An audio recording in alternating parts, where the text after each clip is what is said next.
Railway service on the island of Newfoundland, Canada's easternmost province, officially ended September 30th, 1988. The railway had served Newfoundland for well over a century and was an important factor in the development of the economy.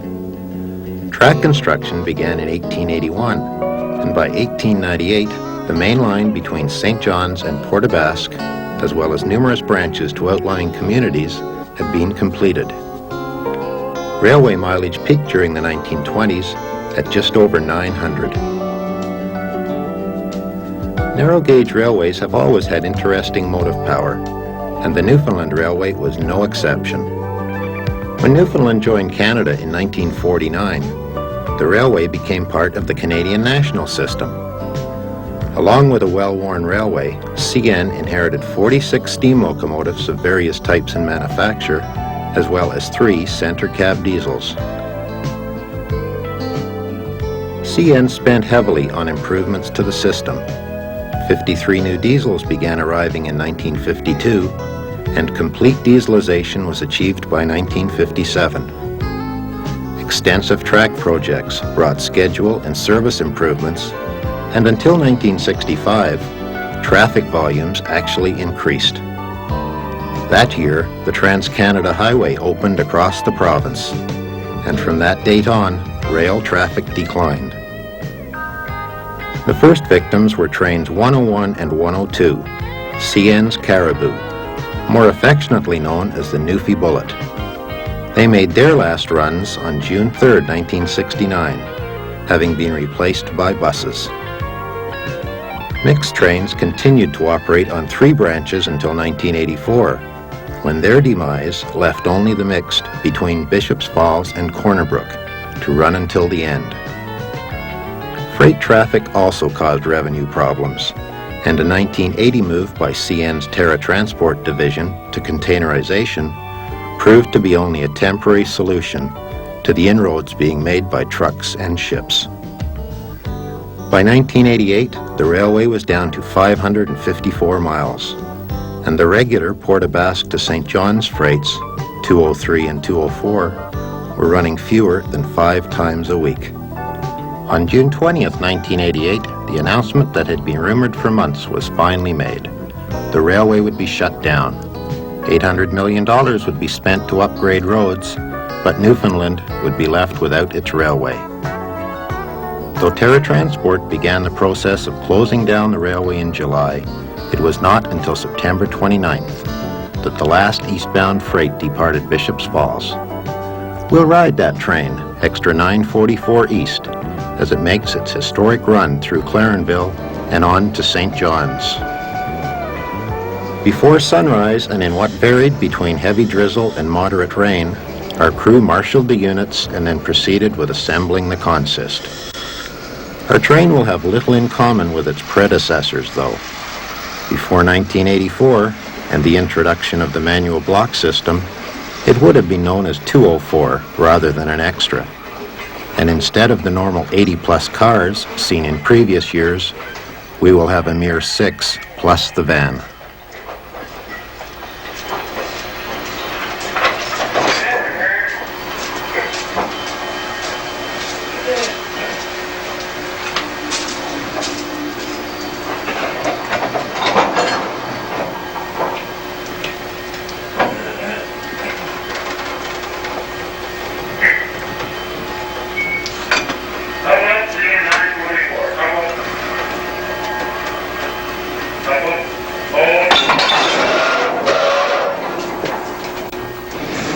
Once coupled to the van, the consist backs to the station, where paperwork is completed and the manual block system clearance is issued.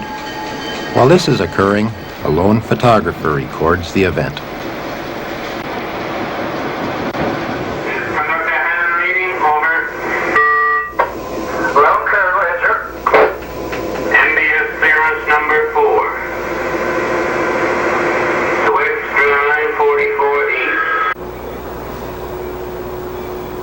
At Bishop's Falls.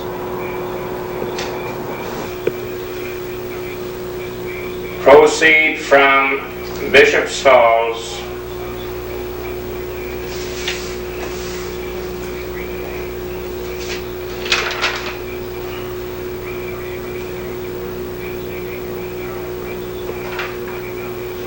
to Clarendon. Restrictions nil. Indian disposals in effect. 407. 420. 434. And 435. FGD train dispatcher. Over.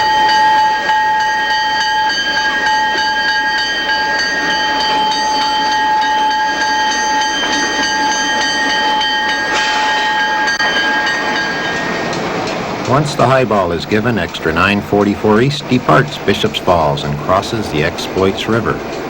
This bridge is the railway's longest span, 927 feet.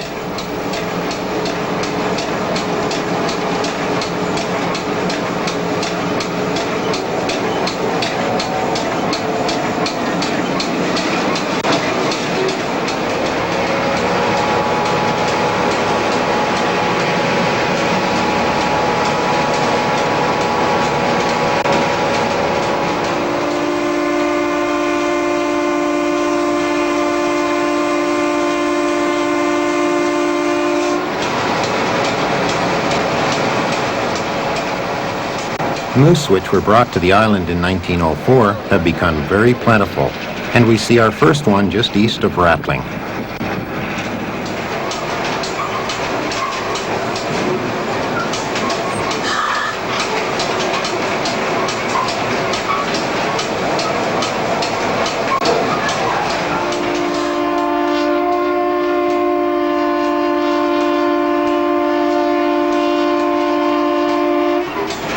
Notre Dame, until recently, was the junction of the 9.4-mile branch to Lewisport, a busy harbor on Notre Dame Bay.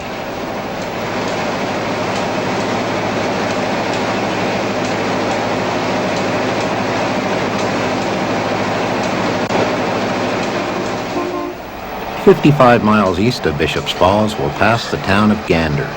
Now the site of an international airport, during World War II, Gander served as a main staging area for transatlantic ferry flights and is well remembered by thousands of Allied flyers.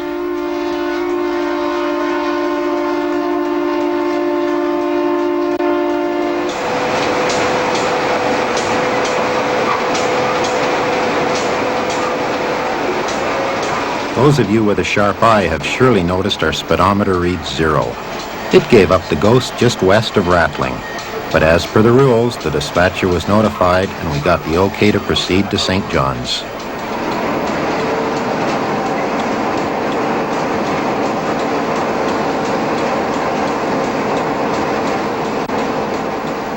Our train is now skirting the western boundary of Terra Nova National Park.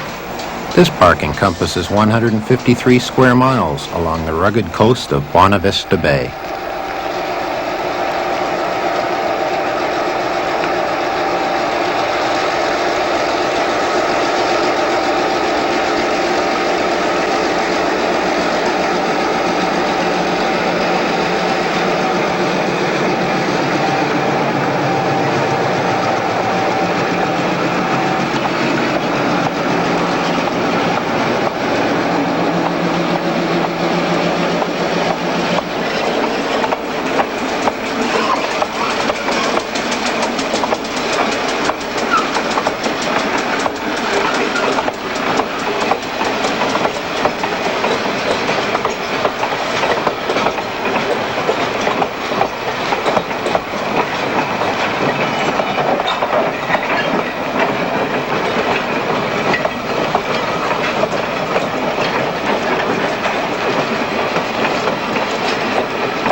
20 miles south of Terra Nova Park, we approach the division point of Clarenville. In addition to the railway, Clarenville has a long tradition of shipbuilding, and in 1955, it became the North American terminal for the 2,250-mile transatlantic telephone cable.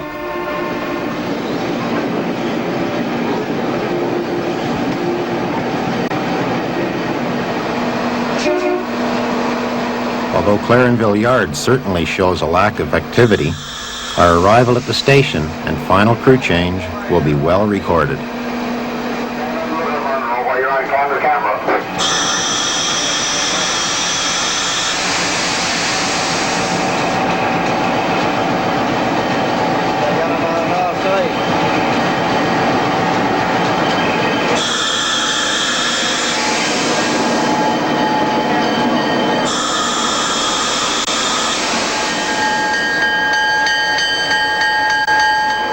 This is the end of the line. I got it done, Doctor. I got it done, my dad.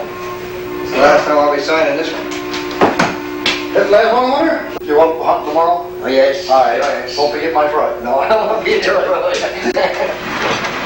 After the crew change and 3 flats are set off to be used in future track removal projects, the train recouples. The motive power now outnumbers the cars, although only the 2 lead units are running. The 3 trailing units, 2 guns of scrapped freight cars, as well as the tank and van, will all continue to St. John's. In the weeks prior to the shutdown, very little revenue freight was moved, and trains ran only to place equipment in locations that would prove strategic for dismantling work, scrapping, or future sale.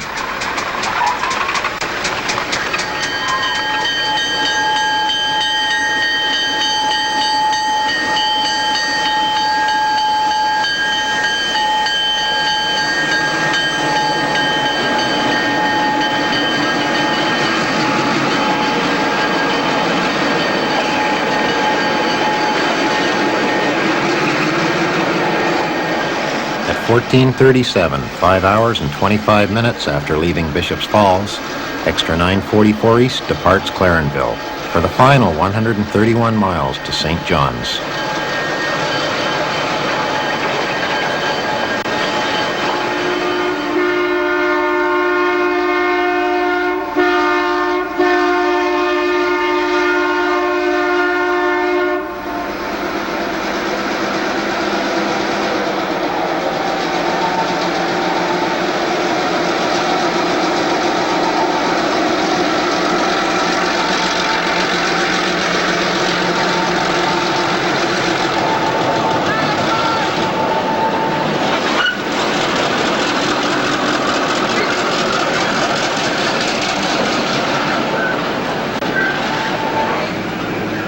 The railway's 900 series units were unique to the island. GM Diesel developed them specifically for narrow gauge operations, and 47 were built between 1952 and 1960 at their London, Ontario plant. Classed as NF-110 and NF-210s, these units have a 12-cylinder 567C engine, 6-wheel trucks, and develop 1,200 horsepower. Having an exceptionally roomy cab and good ride, they were well liked by the operating crews, and the excellent condition of the units shows the pride shop crews had in the railway's equipment.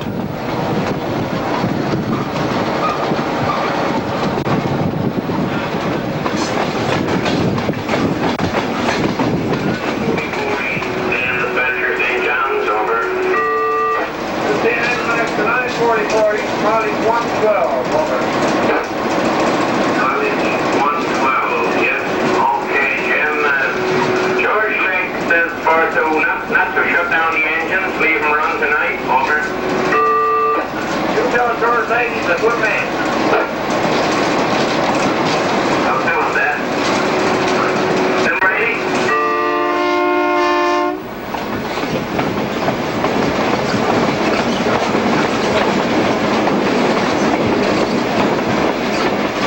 For the lighter branch lines, the railway also had 6 smaller units on the roster. Classed as G8s, these units were an offspring of a standard production export model. They were low-slung, developed 875 horsepower, and had 6-wheel trucks. Unlike the 900s, Crews said the 800s rode like bucking broncos.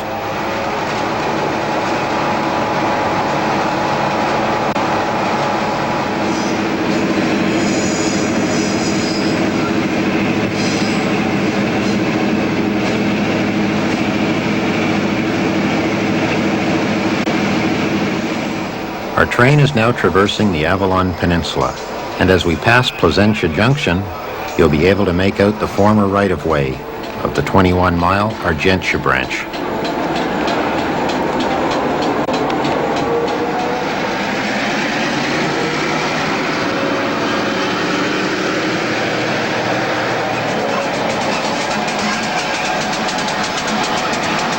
We leave Extra 944 east at Whitburn in order to make a road cruiser connection back to Bishop's Falls. But later communication with our crew found arrival in St. John's to be dark, rainy, and totally unnoticed.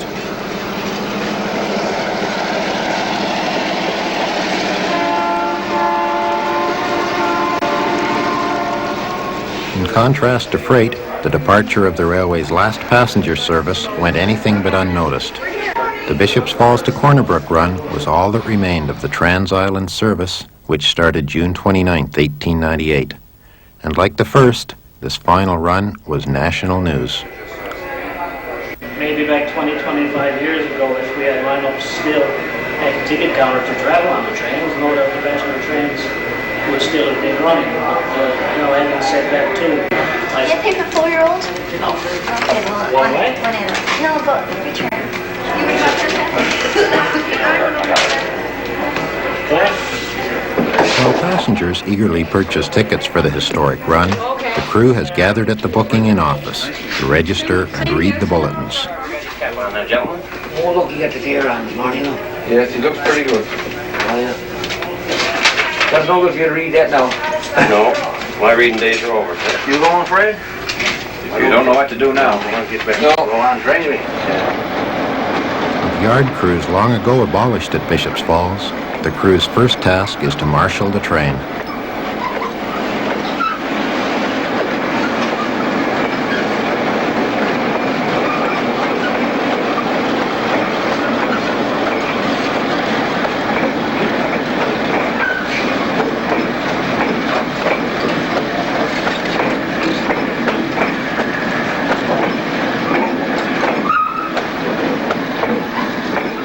Though the Bishop's Falls to Corner Brook route was part of that traveled by the legendary Newfie Bullet, our train will have little else in common.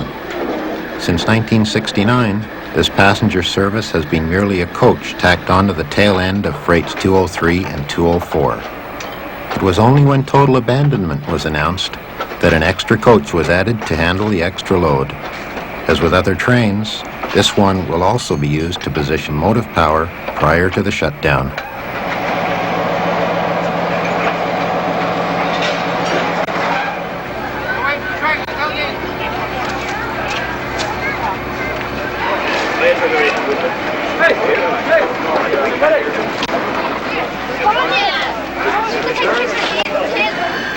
After a bad order van is set off and the crew has joined for a farewell portrait and tune, passenger extra 917 West, better known as 203 to the locals, is on her way.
As we pass the next station, Grand Falls, notice the Terra Transport road cruiser buses.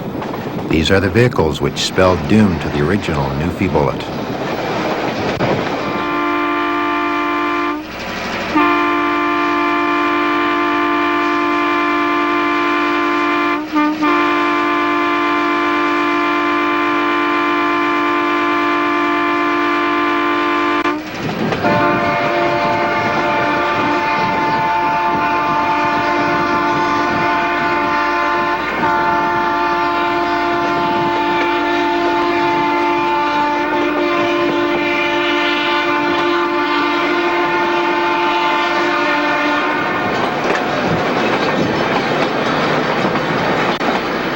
sticky brake halts our progress for a few minutes, but after some expert attention, we're on the way again.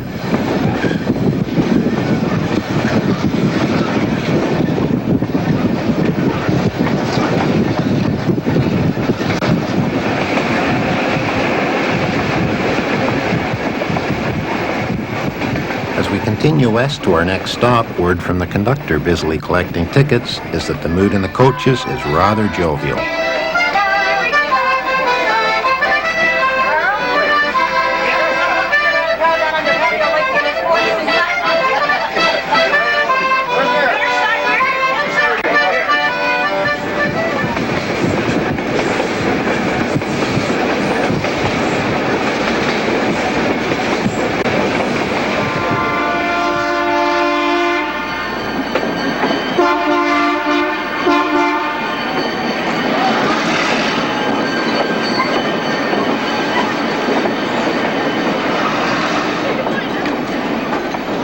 The logging community of Badger is the next stop. It is here that the Trans-Canada Highway swings north to avoid crossing the Northern Barrens, while the railway ventures straight ahead to the Topsails. A number of towns exist along this remote 79 miles, and with no roads, the mixed provides their only access to the outside world.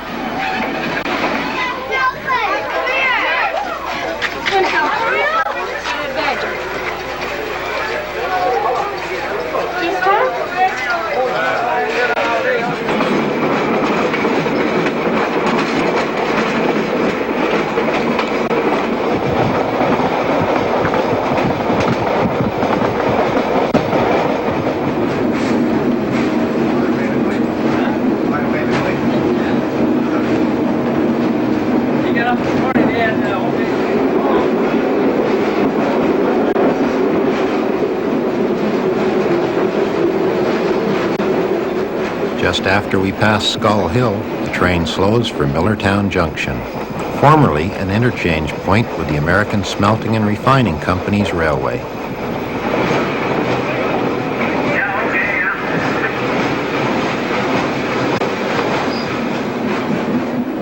Being the last run, our crew knows there will be lots of work at each of the settlements west of Caribou. So what better place than here to temporarily halt our progress and officially celebrate the passing of Mix 203, Extra 917 West.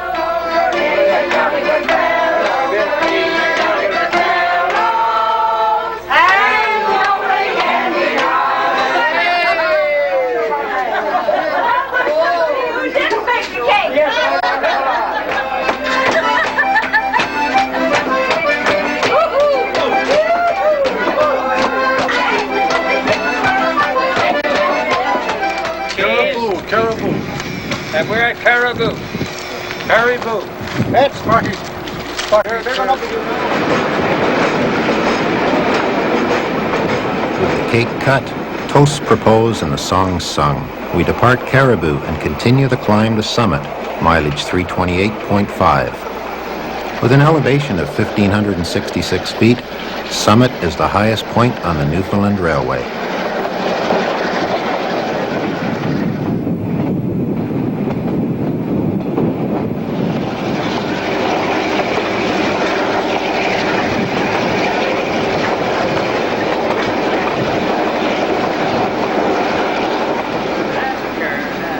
For the next 15 or so miles, the mixed really earns its keep, with numerous stops and lots of action at the baggage car door. In addition to the normal items, a great number of plastic pails are boarded. Each is filled to the brim with wild berries.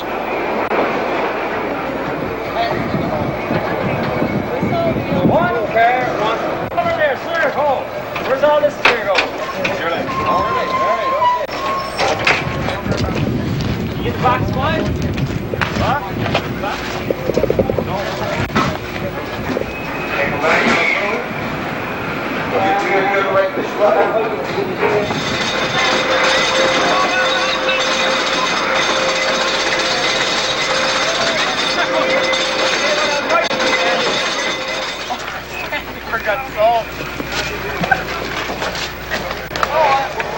As with any decision to end rail service, this one also is greeted with a few signs of protest.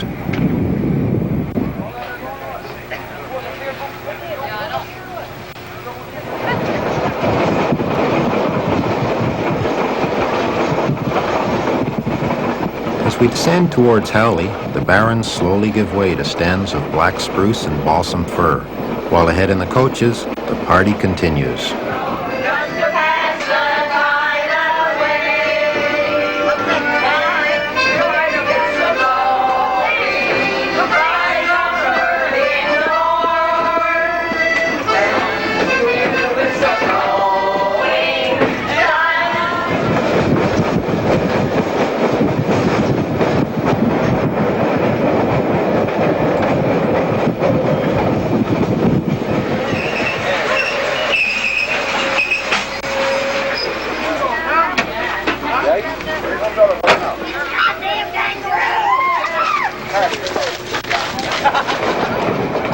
Just out of Howley, we skirt Grand Lake, the province's largest. Then at mile 364, we cross the dam that controls the lake's level.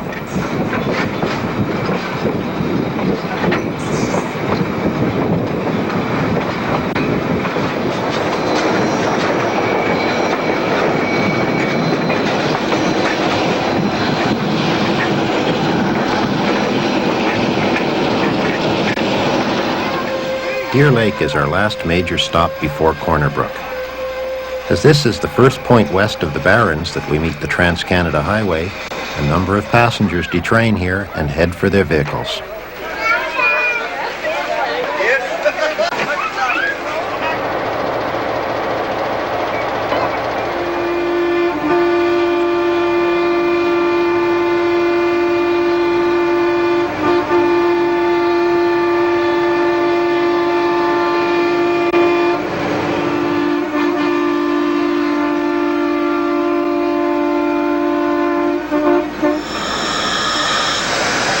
The final few miles towards Corner Brook is an ideal time to reflect back on our 2 runs.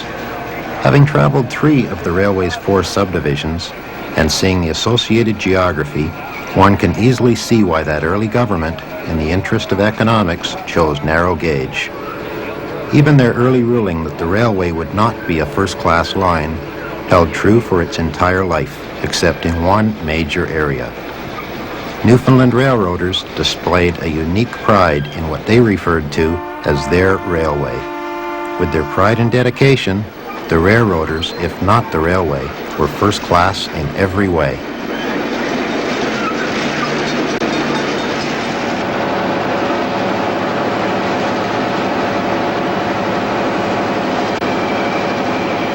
Just prior to Corner Brook, we passed the beautifully preserved equipment of the Railway Society of Newfoundland.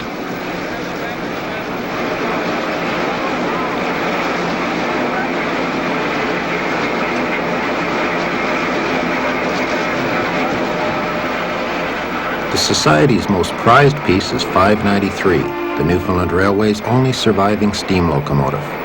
A 462, 593 was built by Baldwin in 1920 and retired in 1958. The mix does not travel as far west as the actual Corner Brook station, but instead stops at what is little more than a worn path along a city road in the East End. Once all passengers detrain, the consist moves into the yard. The power is cut off, goes to the shop, and the Bishop's Falls to Corner Brook mixed becomes history.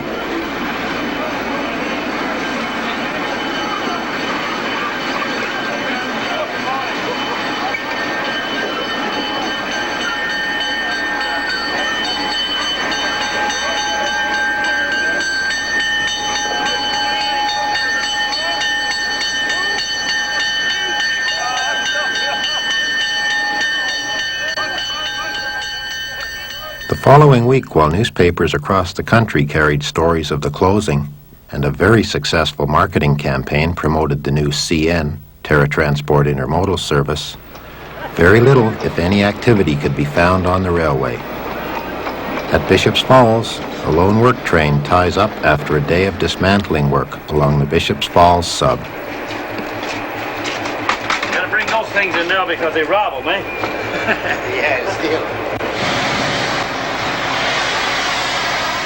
In the yard, equipment which could not be sold was cut up for scrap, while across the track, Even the crew rest house has a for sale sign on the door. At St. John's, the scene was similar. The once bustling shop lay silent, kept company only by lines of no longer needed motive power and rolling stock.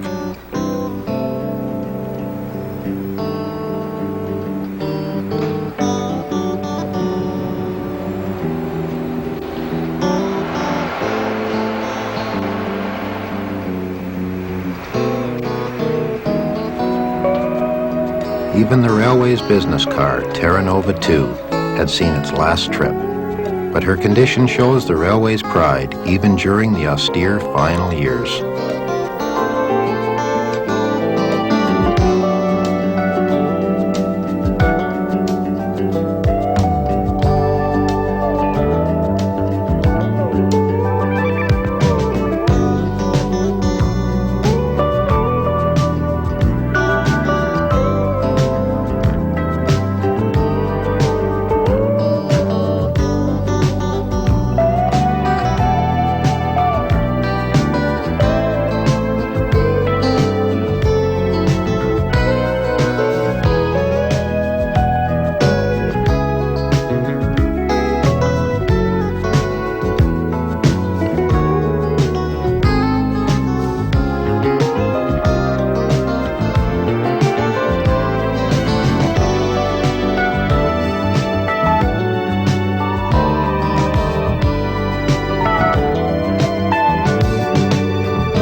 From Omaha